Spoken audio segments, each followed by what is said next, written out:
अस्सलाम वालेकुम नाजरीन, आप देख रहे हैं INN चैनल। मैं हूं शेख अहमद अली। इस न्यूज़ बुलेटिन में आइए नज़र डालते हैं दिन भर की बड़ी खबरों पर। वज़ीर दिफा राजनाथ सिंह ने आज आंध्र प्रदेश के विशाखापट्टनम में जहाज़ INS सिद्धाक कौम के नाम किया। Chief of naval staff admiral R Hari Kumar, मशरकी बहरिया के सरबराह वाइस एडमिरल राजेश पेंडारका इस मौके पर मौजूद थे। INS सिंधिया को कोलकाता में garden reach ship building engineers ने हाइड्रोग्राफिक सर्वे करने के लिए मरकजी वजारत दिफा की हिदायत पर बनाया है। इसको बनाने का काम 2019 में शुरू हुआ था, जो 5 दिसंबर 2021 को मुकम्मल हुआ। इस जहाज़ की सलाहियत 3800 टन है। हेलीपैड, सर्वे, तकनीकी सामान, 2 डीजल इंजनों से यह जहाज़ लैस है। इस मौके पर खिताब करते हुए राजनाथ सिंह ने कहा कि अगर मैं हमारी बहरी ताकत के बारे में कुछ कहना चाहूँ तो ये बताना चाहूँगा कि हिंदुस्तानी बहरिया इतनी मजबूत और ताकतवर हो गई है कि बहरे हिंद और बहरे ओकियानूस के इलाके में सलामती और तहफ़्फ़ुज़ के लिहाज से सबसे पहले कदम उठाने वाले हम हैं। चीफ मिनिस्टर रेवंत रेड्डी की सदारत में रियासती काबीना का इजलास इतवार यानी 4 फरवरी को सपहर 3:30 बजे मुनक्किद होगा। सेक्रेटेरिएट में मुनक्किद होने वाले इस इजलास में आने वाले बजट इजलास की तैयारियों इंतखाबात में अवाम से किए गए वादों, बिलखुसूस 500 रुपये में गैस सिलेंडर और 200 यूनिट मुफ्त बरकी की स्कीम पर अमलावरी का तफसीली जायजा लिया जाने का इम्कान है। ज़राए के मुताबिक इस इजलास में असेंबली में अलीउल हिसाब बजट पेश करने या फिर मुकम्मल बजट पेश करने यानी वोट ऑन अकाउंट या फिर फुल फ्लेश्ड बजट पेश करने से मुतालिक काबिनी रफ़क़ात से राय हासिल की जाएगी। ज़राए ने मजीद बताया कि मरकज़ी हुकूमत ने इस मरतबा पार्लिमानी इंतखाबात के पेश नज़र वोट ऑन अकाउंट बजट पेश किया था। ऐसे में रियासती हुकूमत भी वोट ऑन अकाउंट बजट पेश करने का मनसूबा रखती है, ताहम यह फैसला काबीना में मुशावरत के बाद लिया जाएगा। चीफ मिनिस्टर रेवंत रेड्डी से माहिर माशियात व प्लानिंग कमीशन के साबिक नायब सदर मोंटेक सिंह अहलुवालिया ने मुलाकात की। सेक्रेटेरिएट में हुई इस मुलाकात के मौके पर डिप्टी चीफ मिनिस्टर व वजीर फाइनेंस भट्टी विक्रमार्का भी मौजूद थे। ज़राए के मुताबिक इस मुलाकात के दौरान गुज़िश्ता 10 साल के दौरान रियासती हुकूमत की जानिब से हासिल किए गए कर्ज़ों और उसके असरात का तफसीली जायज़ा लिया गया। इसके अलावा कांग्रेस दौरे हुकूमत में लाए गए माशी असलाहत और उसके असरात पर भी तबादला ख्याल किया गया। बताया गया कि चीफ मिनिस्टर ने मोंटेक सिंह अहलुवालिया से रियासत की ताज़ा माली सूरत हाल से वाकिफ़ करवाते हुए इंतखाबात में अवाम से किए गए तमाम वादों पर अमलावरी के लिए हिकमत अमली वज़ा करने की ख्वाहिश की। इसके अलावा रियासती हुकूमत की जानिब से अनकरीब पेश किए जाने वाले बजट ने किन किन शोबों को तरजीह दी जाए, इस पर भी बातचीत की गई। तेलंगाना के चीफ मिनिस्टर रेवंत रेड्डी और हुकूमत के मुशीर बराए SC, ST, BC और अक़लियत मोहम्मद अली शब्बीर से जमीयत उलमा के वफ़द ने मुलाकात की। वफ़द में तेलंगाना और आंध्र प्रदेश के सदर Hafiz P Shabbir Ahmed, general secretary Khaliq Ahmed और दीगर जिम्मेदारान मौजूद थे। इस मुलाकात के दौरान इंतखाबात में मुसलमानों से किए गए वादों को पूरा करने के लिए बजट में खातिर ख्वाह रकम मख्तस करने की दरख्वास्त की इतला है। Mayor greater Hyderabad municipal corporation G Vijayalakshmi ने हफ्ते को चीफ मिनिस्टर रेवंत रेड्डी से उनकी रिहाइशगाह पर मुलाकात की। मुलाकात के दौरान उन्होंने GHMC के कई मसाइल से चीफ मिनिस्टर को वाकिफ़ करवाया और तमाम मसाइल की यकसोई के लिए उनसे मदद की ख्वाहिश की। मालूम हुआ है कि मेयर ने कमिश्नर GHMC के रवैये पर चीफ मिनिस्टर की तवज्जो मबजूल करवाई, जो मुबैना तौर पर उनसे ताउन नहीं कर रहे हैं। मुलाकात के दौरान चीफ मिनिस्टर ने कमिश्नर GHMC रोनाल्ड रॉस को तलब किया और मिलजुल कर काम करने की हिदायत दी। मेयर ने GHMC की स्टैंडिंग काउंसिल से मुतालिक उमूर पर भी चीफ मिनिस्टर के साथ तबादला ख्याल किया। GHMC की माली सूरत हाल से भी चीफ मिनिस्टर को वाकिफ करवाया गया। అందరికీ నమస్కారం। అయితే ఒక బాధ్యత గల మేయర్గా ఈరోజు గౌరవ ముఖ్యమంత్రి రేవంత్ రెడ్డి గారిని ఆయన నివాసంలో కలవడం జరిగింది। 3 ఇష్యూస్ మీద, ఒకటేమో స్టాండింగ్ కమిటీ ఎలక్షన్స్ గురించి, రెండోదేమో జనరల్ బాడీ కండక్ట్ చేయాలి అన్న విషయంలో, మూడోది రివ్యూ మీటింగ్స్ గురించి. అయితే ఆయన కూడా అవన్నీ విన్నాక చాలా సానుకూలంగా స్పందించారు. మీ అందరికీ కూడా తెలుసు, ఒక standing committee elections every year కూడా జరగాలి. సో నవంబర్ లోపల మా స్టాండింగ్ కమిటీ టెన్యూర్ అయిపోయింది.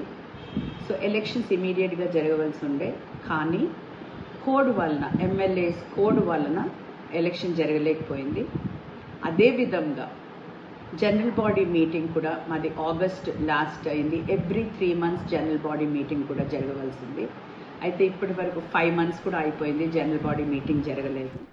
मोहम्मद अली शब्बीर ने रियासती हुकूमत के मुशीर के तौर पर आज दफ्तरी जिम्मेदारियां संभाल ली। BR अम्बेडकर सेक्रेटेरिएट में अपने दफ्तर में नमाज के बाद अपने ओहदे के फ़राइज़ संभाले। रियासती हुकूमत ने उन्हें SC, ST, BC और अक़लियती बहबूद के मुशीर का ओहदा दिया है। उनका इस्तकबाल रियासती रेवेन्यू, इत्तलात व शहरी ताल्लुकात के वज़ीर पुंगलरेड्डी श्रीनिवास रेड्डी, एक्साइज, सयाहत और सकाफत के वज़ीर जूपल्ली कृष्णा राव, BC कमीशन के चेयरमैन कृष्णा मोहन राव, हुकूमत के मुशीर मल्लू रवि ने किया।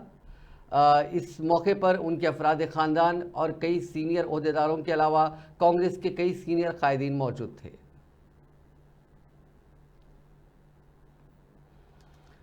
हैदराबाद डिस्ट्रिक्ट कांग्रेस कमेटी के सदर समीर वलीउल्लाह ने इस यकीन का इजहार किया कि कांग्रेस पार्टी हैदराबाद लोकसभा सीट के लिए आने वाले पार्लिमानी इंतखाबात में कामयाबी हासिल करेगी।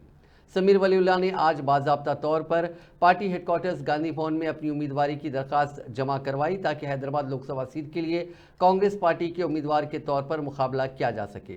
इस मौके पर बात करते हुए समीर वलीउल्लाह ने कहा कि उन्होंने बाज़ाब्ता तौर पर अपनी दरख्वास्त जमा कर दी है और कांग्रेस हाईकमान से दरख्वास्त की कि वो उनकी उम्मीदवारी पर गौर करें। अगर मौका मिला तो वह हैदराबाद सीट जीतने की पूरी कोशिश करेंगे। ताहम उन्होंने कहा कि पार्टी क़यादत जो भी फैसला करेगी वो इसकी पासदारी करेंगे। समीर वलीउल्लाह ने इल्ज़ाम लगाया कि मजलिस इत्तेहादुल मुस्लिमीन की क़यादत हैदराबाद में कोई तरक्की लाने में पूरी तरह नाकाम रही। उन्होंने कहा कि MIM 1984 से हैदराबाद लोकसभा सीट जीत रही है, लेकिन यह हल्का 40 सालों से जमूद का शिकार है। इंफ्रास्ट्रक्चर, शरह ख्वानदगी, बुनियादी सहूलियात, रोज़गार या दीगर पैरामीटर्स के हवाले से कोई बेहतरी नहीं आई है। उन्होंने कहा कि सिर्फ कांग्रेस पार्टी ही हैदराबाद में ज़रूरी तब्दीली ला सकती है। कांग्रेस कायद ने मजीद इल्ज़ाम लगाया कि MIM के सदर और हैदराबाद के रुकने पार्लियामेंट असदुद्दीन अवैसी ने मुल्क भर में मुस्लिम मफादात को काफ़ी नुकसान पहुँचाया। उन्होंने कहा कि असदुद्दीन अवैसी ने अपनी तकारीर और मीडिया के बयानात को मुल्क भर में BJP और संघ परिवार को मजबूत करने के लिए एक आले के तौर पर इस्तेमाल किया। फ़िरक़ावाराना सियासत में शामिल होकर अवैसी ने संघ परिवार को हवा दी और बिलाखिर BJP को कई रियासतों में अपनी मौजूदगी को मजबूत बनाने में मदद की। समीर वलीउल्लाह ने असदुद्दीन अवैसी के हिंदुस्तान में मुसलमानों के वाहिद नुमाइंदा होने के दावे को मुस्तरद कर दिया। उन्होंने इस बात पर रोशनी डाली कि कांग्रेस पार्टी ने मुतअद्दिद मुस्लिम रहनुमा पैदा किए हैं जिन्होंने महाराष्ट्र जैसी रियासतों में बहैसियत चीफ मिनिस्टर भी काम किया। इसके अलावा कई रियासतों में मुस्लिम MLAs, MLCs, MPs, वुज़रा और कई आला ओहदे कांग्रेस पार्टी ने मुसलमानों को दिए। कांग्रेस पार्टी में लोकसभा इंतखाबात को लेकर काफ़ी जोश देखा जा रहा है। कांग्रेस पार्टी ने जो उम्मीदवार हैं जो इंतखाबात लड़ना चाहते हैं उनसे दरख्वास्तें तलब की थी। कांग्रेस पार्टी को आज शाम 5 बजे तक, जो कि डेडलाइन थी दरख्वास्तें दाखिल करने की, 306 एप्लीकेशंस मिले हैं।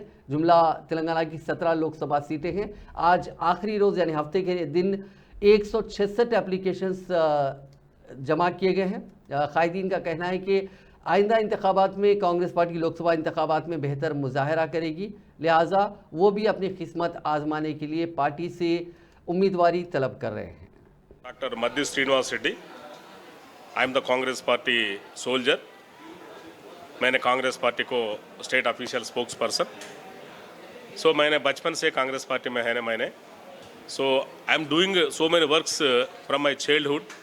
I am the advocate in Khammam district and High Court of Telangana. So I am the working of ground level working of Congress party. So 2018 and 2023, I lost my MLA ticket from our Khammam district parliament constituency. So 2021 also I lost and MLC ticket from Khammam Nalgonda Warangal graduate constituency. Then I am applying for Khammam MP ticket. So I am grateful to our PCC and CM Revanth Reddy Garu and grateful leader and Revanth Reddy Garu and Rahul Gandhi Garu. So I am expecting I will get Khammam MP ticket. So we will. Telangana की वज़ीर जंगलात कुंडा सुरेखा ने कहा है कि हुकूमत की कोशिशों में अवाम की शिराकत को शामिल किया जाए तो माहौलियाती तवाज़ुन की बरकरारी में अहम पेशरफ्त मुमकिन है। उन्होंने कहा कि जंगलात को अगर सांस लेने के आज़ाद तस्वुर किया जाए तो गीली ज़मीन को गुर्दे समझा जा सकता है। उन्होंने हैदराबाद में एक कॉन्फ्रेंस से बहैसियत मेहमान खुसूसी खिताब करते हुए कहा कि जंगलात का तहफ़्फ़ुज़ भी हमारे लिए ज़रूरी है। उन्होंने हयातियाती तनों के मौजू पर तस्वीरी नुमाइश का भी इफ्तिताह किया। इस प्रोग्राम में महकमा जंगलात और साइंस और टेक्नोलॉजी के चीफ सेक्रेटरी ए वानी प्रसाद, दीगर तंजीमों के ज़िम्मेदारान और तुलबा ने शिरकत की। ఇంద్రవెల్లి సభకు అయిన ఖర్చు ఎంత, నిత్యం ఢిల్లీ వెళ్ళడానికి స్పెషల్ ఫ్లైట్ చార్టెడ్ ఫ్లైట్లు వేసుకొని వెళ్తున్నారు, ఇదంతా ప్రభుత్వ ఖర్చుతో వెళ్తున్నారు కదా అని యూటర్న్ ముఖ్యమంత్రిగా రేవంత్ రెడ్డి మారాడు అని చెప్పి చాలా అభ్యంతరకరమైనటువంటి కామెంట్స్ చేసింది. అమ్మ తల్లి, నేను ఒక్కటే అడుగుతా ఉన్నా, భద్రాద్రి శ్రీరాముడికి పట్టు వస్త్రాలు పట్టుకొని పోయిండు మీ అన్న కొడుకు. ఆయన ఏ హోదాలో పోయిండో దానికి ఒక్కదానికి ఆన్సర్ చెప్తే వీటన్నిటికీ కూడా ఆన్సర్ దొరుకుతుంది అనేది నేను తెలియజేస్తూ ఉన్నాను. ప్రభుత్వ నిధుల దుర్వినియోగం గురించి మాట్లాడే నైతిక హక్కు మీకు అస్సలు లేదని చెప్తా ఉన్నాను. ఈరోజు 100 కోట్లు 200 కోట్లు పెట్టి మీ సొంత ఫ్లైట్ కొనుక్కునే స్థాయికి మీరు ఎట్లా ఎదిగారు అని అడుగుతా ఉన్నాను. అమెరికాలో అంట్లు దోమికున్నటోళ్ళు వచ్చి ఈరోజు తెలంగాణ ప్రజల సొమ్మును దోసుకొని తిని కోట్ల రూపాయలు కోట్లకు పడగలెత్తి ఈరోజు ప్రజాధనాన్ని దుర్వినియోగం చేసింది మీరు కాదా అని చెప్పి అడుగుతా ఉన్నాను. ఈరోజు లిక్కర్ స్కామ్లో ఇరుక్కొని లిక్కర్ రాణిగా పేరొంది ఈరోజు బీజేపీ కాళ్ళ మీద పడి మిమ్మల్ని అరెస్ట్ చేయకుండా ఈరోజు మీరు ఇది ఇంటర్నల్గా అండర్స్టాండింగ్తో పోయి ఈరోజు బయట పడ్డది మీరు కాదా అని చెప్పి అడుగుతా ఉన్నాను. वजीर सेहत दामोदर राज नरसिम्हा ने कहा कि रियासती हुकूमत जोगीपेट में 150 बिस्तरों वाला हॉस्पिटल और नर्सिंग कॉलेज तामीर करेगी। वजीर सेहत ने हफ्ते को जोगीपेट के करीब गवर्नमेंट पॉलिटेक्निक कॉलेज के मुतसिल दस्तियाब सरकारी अराजी का मुआयना किया। उन्होंने कहा कि हुकूमत न सिर्फ हॉस्पिटल नर्सिंग कॉलेज बल्कि इस कॉलेज से मुतसिल एक हॉस्टल भी तामीर करेगी जिसमें नर्सिंग की तालिबात क़याम करेंगी। उन्होंने पॉलिटेक्निक कॉलेज का भी अचानक दौरा करते हुए वहाँ दस्तियाब सहूलियात का जायज़ा लिया। उन्होंने कॉलेज में मज़ीद सहूलतों की फराहमी के ताल्लुक से मालूमात हासिल की और यकीन दिलाया कि दरकार फ़ंड्स मख्तस करते हुए सहूलतें फराहम की जाएंगी जिनमें कंपाउंड वॉल की तामीर भी शामिल होगी। तेलंगाना की असल अपोजिशन बीआरएस को झटका लगा है क्योंकि पार्टी के सीनियर लीडर व साबिक नायब वज़ीर आला राजैया ने इस्तीफ़ा दे दिया। उन्होंने कहा कि वो 6 महीने से जहनी परेशानी का शिकार हैं। राजैया ने कहा कि अगरचे कि वो पार्टी के वफादार हैं लेकिन उन्हें नज़रअंदाज किया गया। राजैया को हाल ही में मुनक़िदा असेंबली इंतखाबात में पार्टी टिकट भी नहीं दिया गया था जिसके बाद से वो पार्टी की सरगर्मियों से दूरी बनाए हुए थे और पार्टी क़यादत से नाराज़ थे। बताया जाता है कि पार्टी ने उनको यकीन दहानी करवाई थी कि उन्हें MP का टिकट दिया जाएगा। इस सिलसिले में पार्टी की जानिब से कोई वाज़ेह जवाब ना मिलने पर वो काफ़ी मायूस थे। इस बात की इत्तलात हैं कि वो जल्द ही कांग्रेस में शामिल हो जाएंगे। इस मौके पर उन्होंने कहा कि मैं बीआरएस में जहनी बहरान का शिकार हूँ, मुझे पार्टी में मुनासिब पहचान नहीं मिल पा रही है, मुझे पार्टी क़यादत से मिलने का मौका नहीं मिल रहा है, कारकुनों का दबाव है, मैं उनसे बात करके मुस्तकबिल की सरगर्मियों का फैसला करूँगा। बीआरएस के कारगुजार सदर KT रामाराव ने कहा कि हैदराबाद के राय दहिंदों ने तरक्की के नाम पर वोट दिया था जिसकी वजह से ग्रेटर हैदराबाद में कांग्रेस को एक भी सीट पर कामयाबी नहीं मिली। कुकटपल्ली असेंबली हल्के में पार्टी उम्मीदवारों की हैट्रिक कामयाबी के जश्न की तकरीब से खिताब करते हुए उन्होंने कहा कि असेंबली इंतखाबात में कांग्रेस और बीआरएस के दरमियान सिर्फ 1.8% वोटों का फ़र्क था। इस वक्त से कांग्रेस को इख्तिदार हासिल हुआ। उन्होंने कहा कि शहर हैदराबाद की आवाम ने दानिशमंदाना फैसला करते हुए बीआरएस के हक़ में वोट दिया क्योंकि वो गुज़िश्ता 10 साल से शहर में जारी तरक्याती कामों को अपनी आंखों से देख रहे थे। उन्होंने कहा कि रियासत के शहरी इलाकों की आवाम की अक्सरियत बीआरएस के हक़ में वोट दी थी जिसकी वजह से शहरी इलाकों में बीआरएस को कामयाबी मिली। अलबत्ता दही इलाकों की आवाम कांग्रेस के गुमराहकुन वादों पर यकीन करते हुए वोट दे दिया। उन्होंने कहा कि अमली इंतखाबात में बीआरएस को 39 निशिस्तों पर कामयाबी हासिल हुई है। अवाम ने बीआरएस पर असल अपोजिशन का ओहदा दिया है। చాలా తెలివిగా ఇక్కడ జరిగిన అభివృద్ధి, ఇక్కడ జరిగిన సంక్షేమం, ఎవరు ఉంటే రాష్ట్రం బాగుంటుందో అన్ని ఆలోచించి అన్ని విచారించి ఒక్క సీటు కూడా కాంగ్రెస్ పార్టీకి ఇవ్వకుండా మొత్తంగా జైత్రయాత్ర, గులాబీ జైత్రయాత్ర మీరందరూ పట్టుబట్టి ఇవాళ 70,000 మెజారిటీ 80,000 మెజారిటీలతో అఖండమైన మెజారిటీలతో గ్రేటర్ హైదరాబాద్ మొత్తం ఎక్కడ చూసినా గులాబీ తుఫాన్ కనబడింది. కానీ దురదృష్టవశాత్తు కొన్ని గ్రామీణ ప్రాంతాల్లో జిల్లాలలో మరి కాంగ్రెస్ పార్టీ చెప్పిన మాయమాటలు నమ్మి, కాంగ్రెస్ పార్టీ ఇచ్చిన 420 హామీలను నమ్మి కొంతమంది అక్కడ ఇక్కడ మా ఆడబిడ్డలు అన్నదమ్ముళ్ళు కొంత కన్ఫ్యూజ్ అయ్యి కొంత స్వల్ప తేడాతోనే మనం ఓటమి పాల్గొనడం జరిగింది. కాంగ్రెస్ పార్టీకి 38.85% ఓట్లు వస్తే మనకు 37% ఓట్లు వచ్చినాయి. అంటే 1.85% తేడాతో మాత్రమే మనం ఓటమి పాలైనాం. సరే, మనకు 39 సీట్లు వచ్చినాయి, వాళ్ళకు 64 సీట్లు వచ్చినాయి. ప్రజాస్వామ్యం కాబట్టి సహజంగానే వాళ్ళ అధికారంలోకి వచ్చినారు, మనం ప్రతిపక్షంలో ఉన్నాం. బాధ లేదు. ఎందుకంటే నిరాశ ఉంది కానీ బాధ లేదు. బాధ ఎందుకు లేదు అంటే ప్రజలు మనకు 2 టర్మ్ల అవకాశం ఇచ్చినారు. 2 టర్మ్ల అవకాశం ఇచ్చి మీరు పని చేయండి అని ఆశీర్వదించినారు. వాళ్ళు ఇచ్చిన ఆశీర్వాదం మేరకు పనిచేసినాం. ఈసారి సరే కారణం ఏమైనప్పటికీ మీరు ప్రతిపక్షంగా ఉండండి అని చెప్పినారు. बीआरएस के कारगुजार सदर केटी रामाराव ने मरकजी हुकूमत पर बरहमी जाहिर करते हुए एक पोस्टर जारी किया और उस पोस्टर में कहा गया है कि इस बार भी बजट में तेलंगाना को कुछ नहीं दिया। मरकजी बजट में इस बार तेलंगाना के लिए सिर्फ सिफर ही आया है। बीआरएस के कारगुजार सदर केटी रामाराव ने कहा कि सिर्फ मजबूत इलाकाई सियासी ताकतें बीजेपी को रोकने की ताकत रखती हैं। केटीआर ने कहा कि वो बंगाल की चीफ मिनिस्टर और टीएमसी की सरबराह ममता बनर्जी के कांग्रेस पार्टी के बारे में उन तफसीरों से इत्तेफाक करते हैं जिनमें कहा गया कि अगर कांग्रेस पार्टी के पास पैसा है तो उसे वाराणसी में मुकाबला करना चाहिए और जीतना चाहिए और कांग्रेस पार्टी के पास इस बार अपनी 40 सीटें बरकरार रखने का कोई इम्कान नहीं है। कांग्रेस पार्टी का तर्ज सुलूक यही वजह से है कि हिंदुस्तानी इत्तेहाद यानी इंडिया अलायंस टूट रहा है। कांग्रेस पार्टी को खुद का जायजा लेने की जरूरत है। कांग्रेस जिसे गुजरात, उत्तर प्रदेश और राजस्थान जैसी रियासतों में बीजेपी से बराह रास्त मुकाबला करना है, वो उन रियासतों को छोड़कर दूसरी रियासतों में दूसरी पार्टियों से मुकाबला करेगी। इससे बीजेपी को फायदा पहुंचेगा जबकि कांग्रेस ऑल इंडिया इत्तेहादी जमातों के जीतने के इम्कानात को नुकसान पहुंचाने का काम करेगी। दरहकीकत सिर्फ मजबूत इलाकाई सियासी कुव्वतें ही बीजेपी को रोकने की ताकत रखते हैं। साबिक वजीर हरीश राव आज भद्रादरी कोत्तागुडम पहुंचे थे। दर्शन के बाद जब वो लौट रहे थे उस वक्त ऑटो ड्राइवर्स ने उनसे मुलाकात की और अपनी शिकायत दर्ज करवाई। उन्होंने हुकूमत के इस फैसले से वाकिफ़ करवाया कि आरटीसी बसों में ख़वातीन को मुफ्त सफ़र की इजाज़त दी गई है जिसकी वजह से उनका कारोबार मुतासिर हुआ है। उन्होंने हरीश राव ने हुकूमत के इस फैसले की मजम्मत की और कहा कि जहां ख़वातीन को आरटीसी बसों में मुफ्त में सफ़र की सहूलत मुहैया करवाई जानी चाहिए, वहीं ऑटो ड्राइवर्स जो मुश्किलात का सामना कर रहे हैं उनके लिए भी कोई ना कोई हल हुकूमत को निकालना चाहिए।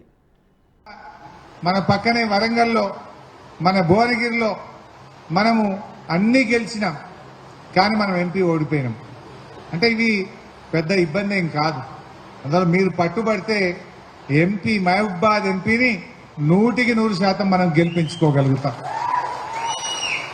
2 సార్లు మహబూబాబాద్ ఎంపీ మనం గెలిచినాం. ముచ్చటగా 3వసారి కూడా మనం మహబూబాబాద్ ఎంపీని అందరం కష్టపడి గెలిపించుకుందాం. ప్రజల్లో చర్చ స్టార్ట్ కాలేదా? వాళ్ళు మార్పు అన్నారు, మార్పు తెస్తాం అంటే ఏం మార్పు తెచ్చిందే? మార్పు వచ్చిందా? ఏమన్నా కొన్ని వచ్చినాయి. बीआरएस लीडर और रुकने काउंसिल के कविता ने चीफ मिनिस्टर रेवंत रेड्डी के उस बयान पर शदीद रद्दअमल का इजहार किया जिसमें कहा गया कि हुक्मरान जमात की 500 रुपये में गैस सिलेंडर की स्कीम के आगाज़ के लिए जनरल सेक्रेटरी कांग्रेस प्रियंका गांधी को मदऊ किया जाएगा। कविता ने ये मालूम करने की कोशिश की कि प्रियंका गांधी को इस तकरीब में किस हैसियत से मदऊ किया जा रहा है। मीडिया से बात करते हुए कविता ने कहा कि प्रियंका गांधी हत्ता के मुल्क में किसी एक देहात में सरपंच, रुकने असम्बली या रुकने काउंसिल के लिए भी कामयाब नहीं हो सकी। आया उन्हें हमारी रियासत में कोई सरकारी प्रोटोकॉल दिया जा रहा है। कविता ने कहा कि अगर सरकारी प्रोग्रामों में जनरल सेक्रेटरी कांग्रेस को मदऊ किया जाता है तो उनकी पार्टी सियाह गुब्बारे छोड़ते हुए एहतजाज करेगी। కుటుంబం కుటుంబం కుటుంబం అని తెల్లారులేస్తే కేసీఆర్ కుటుంబం మీద ఏడ్చేటటువంటి ముఖ్యమంత్రి గారికి నేను ఒక మాట చెప్తా ఉన్నా, ప్రజలందరూ కూడా దయచేసి తెలుసుకోవాలి. ఇవాళ రాష్ట్రంలో కాంగ్రెస్ పార్టీ నుంచి 22 కుటుంబాలకు టికెట్లు ఇచ్చినారు. 22 కుటుంబాల నుంచి అధికారికంగా నాగర్ కర్నూలు దామోదర్ రెడ్డి అనే కొడుకు, కుందూరు జైవీర్ రెడ్డి గారు, నాగార్జున సాగర్ జానారెడ్డి గారి కొడుకు, వారు మొత్తం కుటుంబ నేపథ్యమే.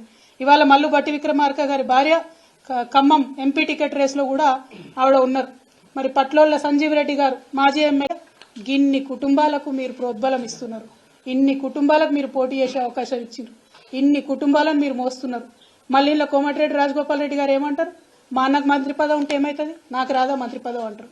మీరు మా మీద మాట్లాడారు. बीआरएस रुकने काउंसिल कविता के उस बयान पर अपने शदीद रद्दअमल का इजहार किया जिसमें उन्होंने प्रियंका गांधी के हाथों खवातीन को 500 रुपये में गैस सिलेंडर की स्कीम शुरू करने चीफ मिनिस्टर के मंसूबे पर एतराज किया था। मीडिया से बात करते हुए महेश कुमार गौड़ ने कहा कि तेलंगाना में प्रियंका गांधी के दौरे और उन्हें गैस सिलेंडर की स्कीम के इफ्तिताह से कोई नहीं रोक सकता। कविता जो आज कांग्रेस के ऊपर आरोप करी है, सरासर गलत है। कांग्रेस पार्टी प्योरली डेमोक्रेटिक और कॉन्स्टिट्यूशन के हिसाब से चलने वाली पार्टी है। इस स्टेट में 50 दिन में हम प्रूव करें कांग्रेस पार्टी पब्लिक की रूल करती, प्रजा रूल करती बोल के। कविता को हक नहीं है कांग्रेस के बारे में बोलने के लिए। 9.5 ईयर्स में जितना केसीआर फैमिली लूट मार करी वो इंडिया में कोई फैमिली, कोई मुख्यमंत्री उतना लूट मार नहीं करा। तेलंगाना की पब्लिक की मनी को लूट कर उस फैमिली कांग्रेस में के बारे में बोलने का हक नहीं है। राहुल गांधी, सोनिया गांधी, प्रियंका गांधी अगर नहीं रहते थे, नहीं चाहते थे तो तेलंगाना आती नहीं थी। आज आप पावर में आए, 9.5 साल रूल करे। सिर्फ कांग्रेस के सीनियर कायद व साबिक रुकने पार्लियामेंट वी हनुमंतराव ने कहा कि वाईएस शर्मिला को आंध्र प्रदेश कांग्रेस का सदर बनाए जाने के बाद से पार्टी को रियासत आंध्र प्रदेश में काफ़ी मकबूलियत हासिल हो रही है, जिसकी वजह से वाईएसआरसीपी के कायदीन परेशान हैं। उन्होंने कहा कि आइंदा इंतखाबात में कांग्रेस अच्छा मुजाहरा करेगी। लो लेवल पॉलिटिक्स हो गया, लोग हंस रहे। जगनमोहन रेड्डी के सरकार में पोस्टर लिख दे, सोशल मीडिया में लगाते कि शर्मिला राजशेखर रेड्डी की बेटी ने बोल के भी लगाते। और उन्होंने भी बराबर हक है भाई डेमोक्रेसी में लड़ने का। बराबर आई, तुम अन्याय करे, तुम जेल में आई वक्त उन्होंने गांव गांव फिरी, मेरे भाई को छोड़ो, जेल से बोलो कोई गलती नहीं करा बोल के फिरी नहीं फिरी। उस वक्त बहन की जरूरत रहता। जैसा तुम मुख्यमंत्री वाले तो उनको दूर रखे, उनको कोई पदवी नहीं दिया, तो उन्होंने भी कांग्रेस में आई और काम कर रही। और क्या पूछ रही, जो बाइफरकेशन, आंध्रा में बाइफरकेशन में स्पेशल स्टेटस की बात कर रही, उसके ऊपर जवाब देना। मगर ये गलत तरीका है। एक बहन को, अब महिला लोगों को तुम क्या मैसेज जाता, अपनी बहन के खिलाफ फादर राजशेखर रेड्डी नहीं है बोलने का भी उसमें सोशल मीडिया में पोस्टरों में डालना, ये गलत है। इसके ऊपर जगनमोहन रेड्डी एक्शन लेना चाहिए। जो काम करे इलेक्शन में, आवाम जिसको जाए उसको वोट डाल सकते। तुम अच्छा काम करे तो तुमको डालते, तुम गलत करे तो जैसा केसीआर को हटा दिए वैसा भी हटाने का टाइम आता। अभी भी समय है जो कल्चर को मेंटेन, नहीं तो आने वाले दिनों में पॉलिटिक्स में आने के वास्ते लोग सोचना शुरू करेंगे ये क्या पॉलिटिक्स है भाई। तो इसी वजह से मैं बोल रहा हूँ, जगनमोहन रेड्डी मेरे बोलने का कहे, जब इस वक्त राजशेखर रेड्डी के खिलाफ 30 एमपी लिखे, इनको नहीं देना पीसीसी प्रेसिडेंट। मगर मैं कोशिश करके राजीव गांधी को बोल के, इंदिरा गांधी को रिक्वेस्ट करके उनको प्रेसिडेंट तो बोलने का मेरा हक है। मेरा दोस्त की बेटी है। सीपीआई के कौमी सेक्रेटरी नारायणा ने सवाल किया कि इन्फोर्समेंट डायरेक्टरेट, जिसने हेमंत सोरेन को मनी लॉन्ड्रिंग के नाम पर 8 एकड़ अराजी पर कब्जे के इल्जाम में गिरफ्तार किया है, आंध्र प्रदेश के वजीर आला वाईएस जगनमोहन रेड्डी के साथ दोहरा रवैया क्यों इख्तियार कर रही है, जो हजारों करोड़ रुपए लूट रहे हैं। उन्होंने कहा कि जगन वाहिद शख्स है जो कई मुकदमात में मुलविस होने के बावजूद इतने दिनों से जमानत पर हैं। नारायणा ने बीजेपी पर बदउनवान जगनमोहन रेड्डी की हिफाजत करने का इल्जाम लगाया।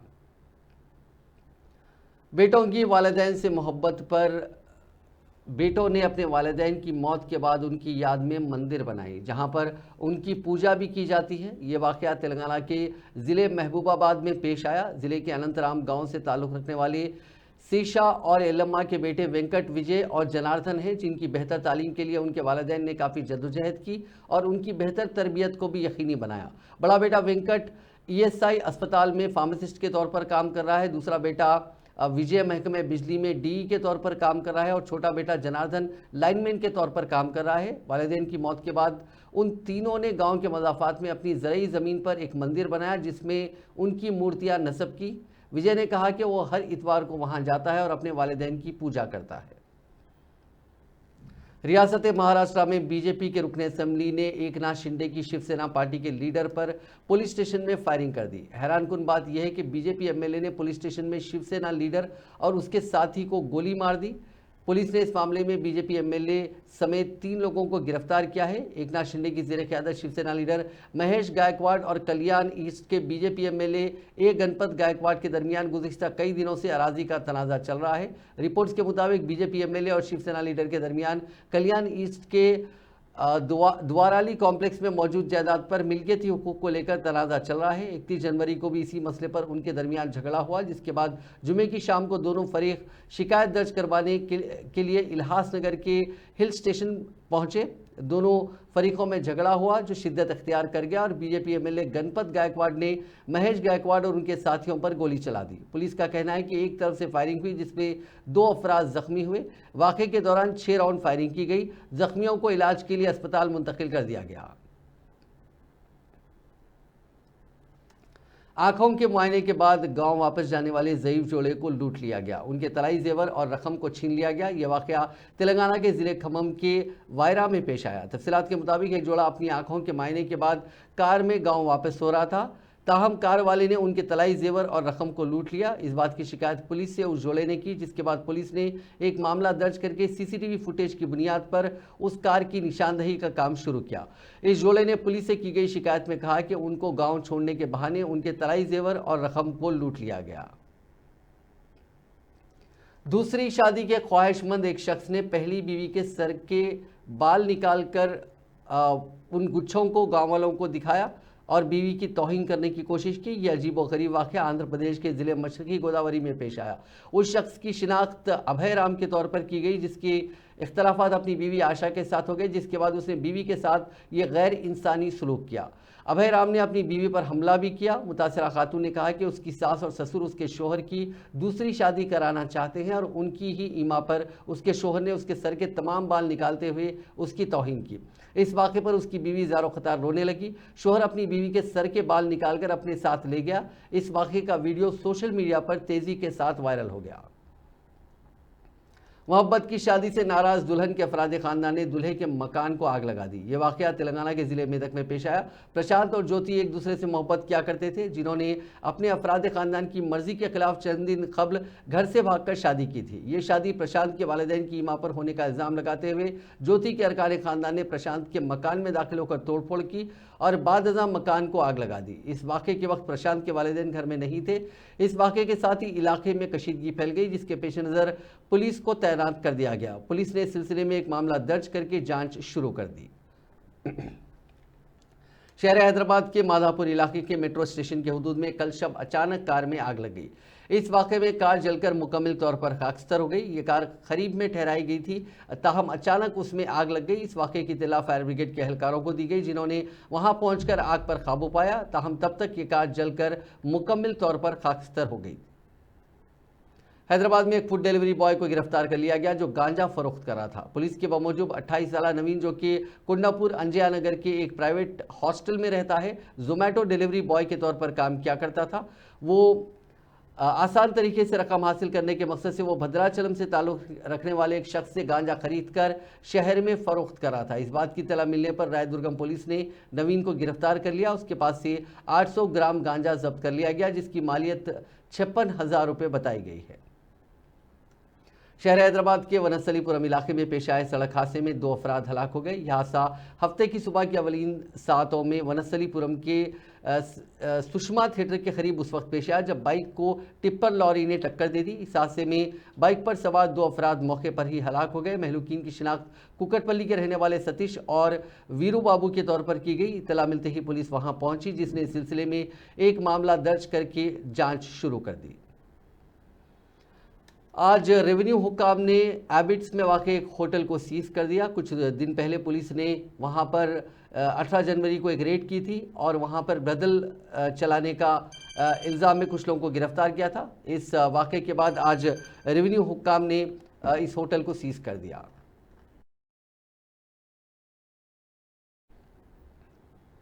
बॉलीवुड अदाकारा वो मॉडल पूनम पांडे की मौत की खबर जुमे को सामने आई थी। उसके मैनेजर ने मीडिया को इंकशाफ किया था कि वो कुछ अरसे से सर्वाइकल कैंसर में मुब्तला थी और जुमे की सुबह इंतकाल कर गई। ताहम सोशल मीडिया पर एक मुहिम चल रही है कि वो जिंदा है और उनकी मौत के ताल्लुक से अदाकारा की टीम ने झूठ बोला है। वहीं अदाकारा के इंस्टाग्राम से एक चौंकाने वाला वीडियो पैगाम सामने आया। पूनम ने एक वीडियो शेयर करते हुए लिखा कि मैं मरी नहीं हूँ, मैं अभी जिंदा हूँ। इस वीडियो में उसने बताया कि उसे ऐसा क्यों करना पड़ा।